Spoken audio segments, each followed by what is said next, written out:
Hi friends, எல்லாம் சௌக்கமாக இருக்கிறீங்கன்னு நினைக்கிறேன். நானும் சௌக்கமாக இருக்கிறேன். இன்னைக்கு முக்கியமான இன்ஃபர்மேஷன்ஸ் நிறைய இருக்கிறதால தயவு செய்து உங்களை ரிக்வஸ்ட் பண்ணிக்கிறேன். யாரும் இந்த வீடியோவை ஸ்கிப் பண்ணாமல் கடைசி வரைக்கும் பாருங்க. இம்பார்ட்டன்ட் இன்ஃபர்மேஷன் தான். நல்லா லைக் பண்ணுங்க, ஷேர் பண்ணுங்க, சப்ஸ்கிரைப் பண்ணுங்க. இதுதான் நான் கேட்டுக்கொண்டது உங்களை. இப்போ பிட்காயின்ல முதல்ல உங்களுக்கு சொல்ல வேண்டிய இன்ஃபர்மேஷன் என்னன்னா, பிட்காயின் இடிஎஃப் வந்து யார் யார் வாங்குறாங்கன்னா, பிட்காயின் பென்ஷன் ஸ்கீம், பென்ஷனர்ஸ் மணி ஃபண்ட்ஸ்ன்னு இருக்கும். அவங்க அது அமெரிக்காவில். இது இந்த கிளிப்பிங் கூட உங்களுக்கு வைக்கிறேன், பார்த்துக்கோங்க. நீங்க முடிஞ்சா வைக்கிறேன், பாருங்க.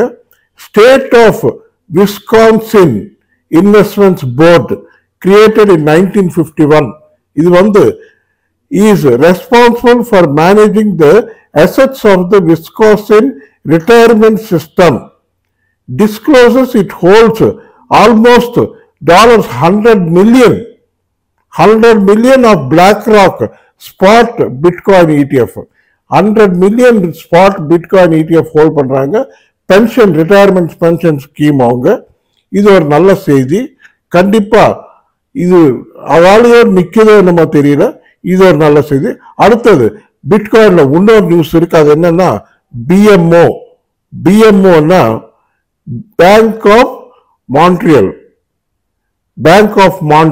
இவங்க வந்து இந்த நியூஸ் என்னன்னா, Bank of Montreal, the fourth largest in Canada, disclose that they own BlackRock bitcoin spot ETF. அவங்க கூட வாங்கி ஹோல்ட் பண்ணி வச்சிருக்காங்க bitcoin spot ETF, Bank of Montreal.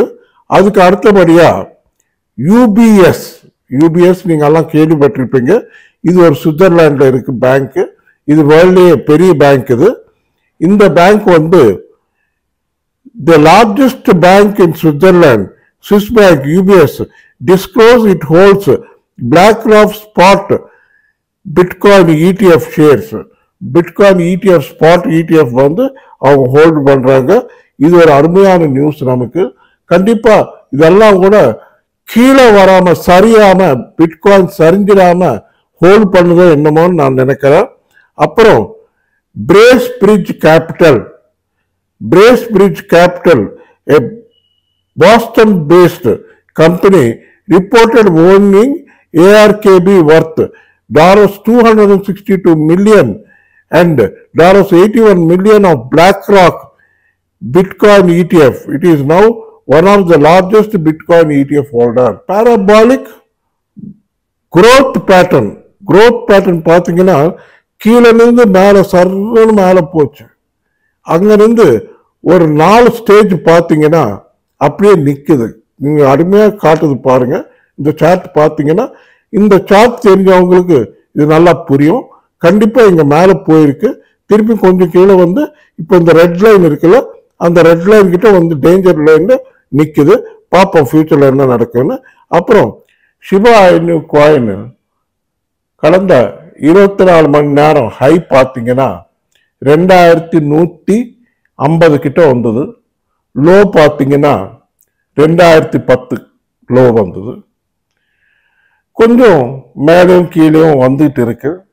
ஆனா 2 நாள் 3 நாள் முன்னால கொஞ்சம் 2000, இது நான் சொல்றது வசீர் எக்ஸ்ல இந்தியன் மணில சொல்லிட்டு இருக்கேன், கொஞ்சம் கீழே வந்தது, திருப்பி ஏறுது. அது பார்த்துக்கங்க. ஏன்னா உடனடியா ஏறாது. கண்டிப்பா ஒண்ணு மாத்திரம் உறுதியா சொல்றேன். ஆனா 2000 சீரியலை வந்து பிரேக் பண்ணாம ஹோல்ட் பண்ணுது. கண்டிப்பா 2000 சீரியல் ஹோல்ட் பண்ற வரைக்கும் நமக்கு ஒன்றும் பயம் கிடையாது.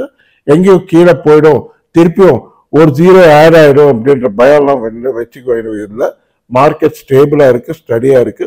கண்டிப்பா பிட்காயின் மேல போச்சுன்னா இதெல்லாம் மேல போகும், நல்லா மேல போகும். பாருங்க, நம்ம பொறுமையா வெயிட் பண்ணணும். இப்போ எதுவும் பையிங் பண்ணாதீங்க. 20ஆம் தேதி வரைக்கும் வெயிட் பண்ணுங்க. 20ஆம் தேதி மேலதான் மார்க்கெட் கரெக்டா என்ன நிலவரம் என்றது நமக்கு கிளியரா தெரியும். அப்பதான் ஏதாவது பையிங், ஃப்ரெஷ் பையிங் பண்ணுகிறதா தான் பை பண்ணுங்க. இதுக்குள்ள அவசரப்பட்டு பயப்பட்டோ விற்க வேண்டிய அவசியம் கிடையாது. எதுவும் அவ்வளோ பயப்படுற மாதிரி மார்க்கெட் கிடையாது. ஏதோ பிட்காயின் கீழே $50,000 போயிடும், $45,000 போயிடும். சில பேர் வீடியோஸ் வைக்கிறாங்க. அதெல்லாம் கணக்கில் எடுக்க வேண்டிய அவசியம் கிடையாது. கண்டிப்பாக மார்க்கெட் மேலே வரும். திருப்பி நம்ம ஹை பார்க்க போகிறோம். இந்த வருஷ கடைசியில் கண்டிப்பாக மேலே போகும். அடுத்தது இன்னைக்கு அமெரிக்காவில் ஒரு டாட்டா ஒன்று வரப்போகுது. CPI consumer price index data வரப்போகுது. அது இல்லாமல் ஃபெட் சேர்மன் இன்னைக்கு ஒரு நியூஸ் சொல்றேன்னு இருக்காரு. அவர் ஒரு நியூஸ் சொல்லியிருக்காரு. அவர் என்ன சொல்றாருன்னா, இன்னும் அமெரிக்காவில் இன்ஃப்ளேஷன் குறையல, அதனால இன்ட்ரெஸ்ட் ரேட்ஸ் கட் பண்றேன்னு சொன்னேன்.